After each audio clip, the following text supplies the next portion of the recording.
Setad, known as the execution of Imam Khomeini's order aka IKO, is a multi-sector Iranian business organization in the Islamic Republic of Iran, with holdings of 37 companies, and an estimated value in US dollars of $95 billion. It is under the control of the Supreme Leader, Ali Khamenei, and created from thousands of properties confiscated from Iranians. The organization has been described as secretive and little known. It is not overseen by the Iranian parliament, as that body voted in 2008 to prohibit itself from monitoring organizations that the Supreme Leader controls, except with his permission. It is, however, an important factor in Khamenei's power, giving him financial independence from parliament and the national budget, and thus insulating him from Iran's messy factional infighting. Much of the information compiled about Setad outside of Iran has come from a 2013 investigation by Reuters news agency.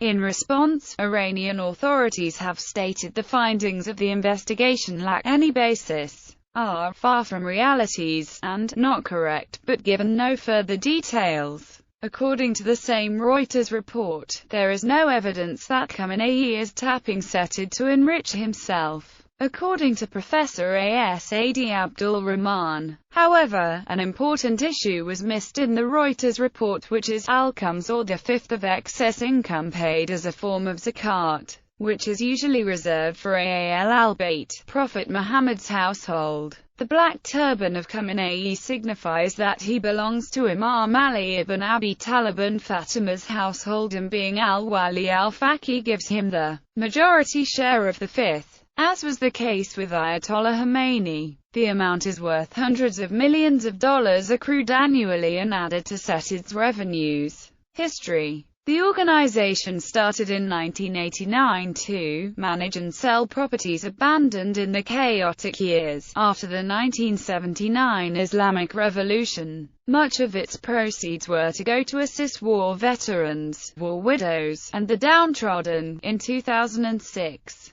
as sanctions against the Islamic Republic intensified, the organization determined that conglomerates such as the South Korean chaebol helped developing economies grow faster. To make a conglomerate out of Setad, the organization set out to acquire other companies and stakes in other companies. According to Reuters, the organization acquired a stake in a major bank in 2007 and in Iran's largest telecommunications company in 2009. In 2010, it took control of Ray Investment Co., valued by the U.S. Treasury Department at $40 billion that year. Setad maintains a complex network of front companies and subsidiaries abroad in places like Germany, Croatia, South Africa, the UAE, Turkey and beyond. Its stakes in publicly traded companies totaled nearly $3.4 billion. Reuters reported that petrochemical companies belonging to Setad could benefit from the easing of sanctions stemming from the Geneva Interim Agreement on Iranian nuclear program.